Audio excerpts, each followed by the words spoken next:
Machiegni kendo nyakora Mugia Jwang kendo erokamano ahinya kuom medo kete Ramogi TV e twak marwa e chenro mar Mbako Romo. Pod antiere kae kod yawuoto nagi kaachiel kod nyio nagi kendo wendwa machielo mano Steven Andele bende oseriwore kodwa e studio ka. En bende abobedo kamiye thuolo mar mondo omiwa pache kotudore kod kaka higa mar 2026 chako. Kata kamano gisani yiena mar mondo adhi mbele kod Brian nitiere paro mang'isi mar mondo imaknwa kanyo mano kotudore kod strategies madigom ni jatend pinya masani oketi kachiel kod pachi ewi nyota mar mondo Andele winja ane kaka twak ringo mondo mendo ng'e kaka obro bedo ko oketo pache kata ochwalo pache e twak madhi godo mbele. Brian. Na wuoyo kawacho ni jatelo marwa mar Kenya dwaro mondo wachop Singapore.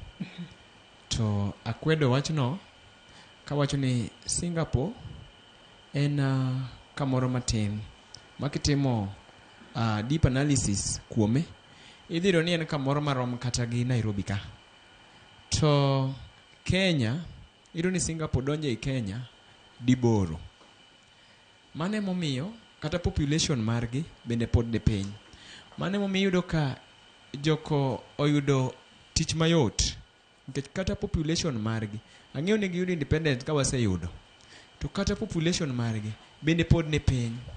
Koro ne giyudo jatelo mariek moringo dhi mbele mondo make development okel lokruok e piny mar Singapore as compared to Kenya. Kenya king'iyo wan gi population mamalo to gik mosebedo ka wayuago mokwongo en onge tich moromo kuom vijende. Tich onge nikech bende population bende ni malo. Mar ariyo iyudo ka sama tich onge e Kenya kuo moko omedore kuom vijende.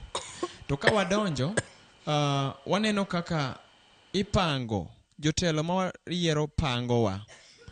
Wabiro miyo tich sama uyierowa wabiro miyo tich. Tich nyalo bedo ni gini dhi ma tich bed maonge. Tang'o momiyo wabed promised gima onge samoro tijno onge kabisa en gima onge. Dak miwa kaka inyalo puonj ji mondo oyud tijegi kata otim ohala matut. To awinjo kipenjo ewi mano ni bang'eyo wach mar nyota. Nyota ni dhi nade? To nyota ni sama Ruto kele puro neno nitie kaka okele gi nitie wach e iye. Wach mane? Wach mokele go iye nikech sama idware kata sama idhi manye ne nitie gima nochako kelo ni hustler fund before nyota obi. To hustler fund ni samoro iyudo ni ng'ato ne ole kata 500 to iyudo ni ng'ato samoro ole nikech noonge go to olo 500 nikech kaka nowache kapod otimo campaign nopogore gi kaka koro ni ole.